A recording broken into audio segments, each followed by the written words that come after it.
The order of drawdown when planning retirement is a pretty fundamental element of the financial planning process. Timing, in many cases, is the primary method of reducing tax, maximizing gains, and of course ensuring the longevity of retirement funds. So in this video I'm going to discuss where you should pull funds from in retirement and in what order. So let's start by acknowledging the fact that the retirement landscape has changed significantly over the last decade or so and has shifted towards a more flexible but inherently more complex environment.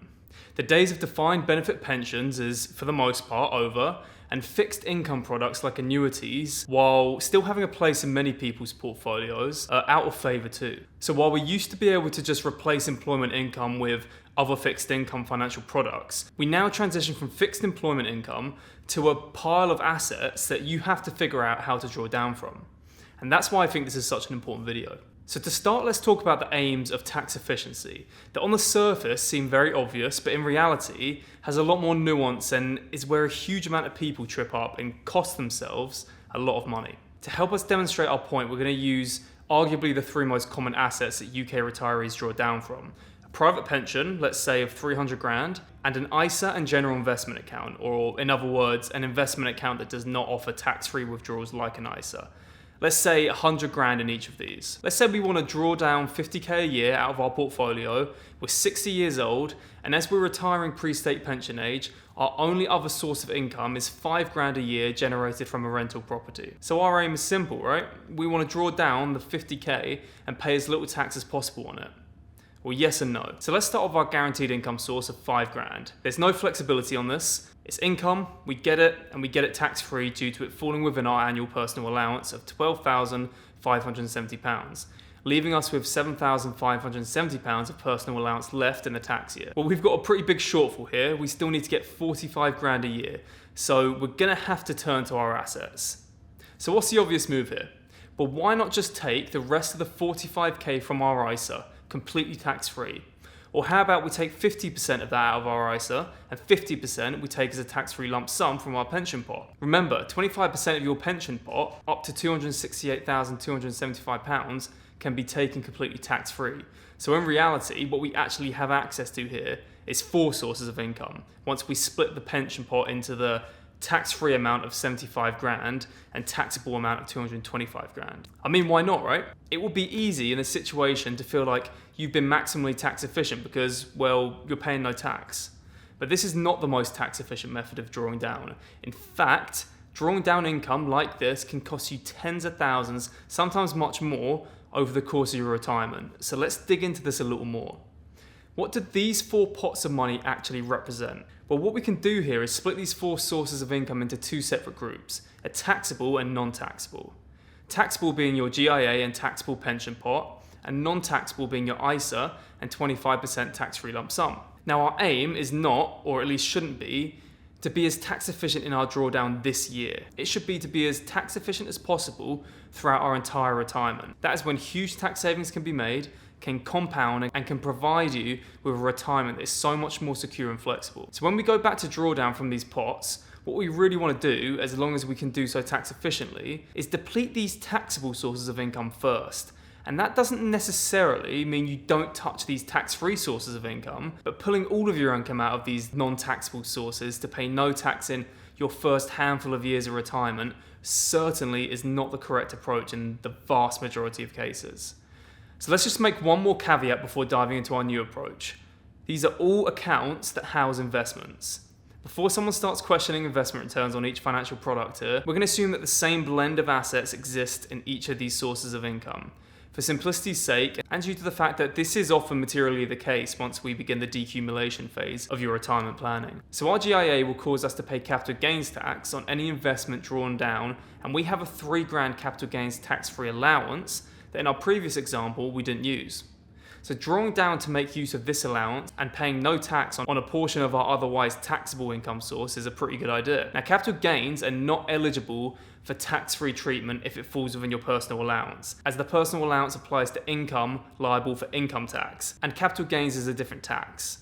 I know this is confusing, but I'm making this point to just say we couldn't use the rest of our personal allowance to write off our capital gains tax. We can only use this 3k capital gains allowance. Since the October budget, capital gains tax rates change with immediate effect. What this means in practice is that there are some tax rate differences based on when a gain in the tax year is recognised. I'll leave some guidance in the description, but for our case, it's simple anyway. We only want to cash in an amount that generates a 3k capital gain. So let's assume a 3k withdrawal, 3 grand of it is a capital gain, which means 9k more of tax-free income, bringing us up to 14 grand. Now we definitely still want to make use of the rest of this personal allowance. So at a minimum, we want to pull out £7,570 out of this taxable portion of our pension pot so that we can apply our remaining personal allowance against it. Now we can't do this in isolation of our potential tax-free amount. So we'll want to withdraw an amount in excess of this so that after the 25% tax-free amount, this is what we're left with. So we want to withdraw about £10,093, meaning that £2,523 is taken as part of our tax-free lump sum and £7,570 is taken as our taxable amount, which falls within our personal allowance and is therefore also tax-free. So we're getting there. We're up to £24,093. But what next? Now this is where things get a little more interesting. The reality is, if we now don't dip into our tax-free income sources, we're going to have to pay tax on our next withdrawals. So the first big consideration here is, if possible, to look forward and figure out if, in the future, you anticipate being in a higher tax bracket than you are now. You're going to be a basic rate taxpayer based on this example, meaning 20% to be paid on income tax and 18% on capital gains. This rises to 40% and 24% respectively if you move up to the higher rate tax band. Well, we're confident we only want that 50 grand figure each year going forward. So this isn't a consideration for us, right? Wrong.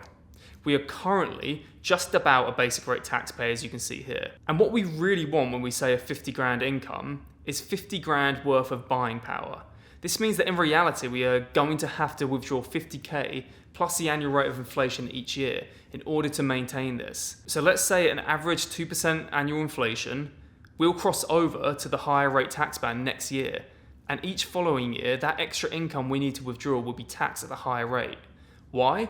Because the income tax rates and personal allowance are both frozen until 2028-29, meaning that while your income needs will rise, your tax bands remain the same, meaning that you get dragged into the higher rate of tax. So what do we do? Well, this causes a couple of things to happen. Well, one, our tax-free pools of money just became more valuable. Drawing down from them and avoiding higher rate tax is a whole lot better than saving on basic rate tax. In addition, drawing down from my GIA and recognising the capital gain instead of being charged income tax became a lot more appealing too in the future. Basic versus higher rate income tax is a huge 20% increase, whereas the basic rate versus higher rate capital gains tax rate is just 6% more. Now, we're not going to have a huge amount of money subject to higher rate tax going forward, so we don't necessarily need to pivot our entire strategy here. But if you were expecting to see a big jump in income where a significant amount would be taxed at the higher rate or additional rate, it may even be worth a full revisit of your plan. The opposite, however, is also true.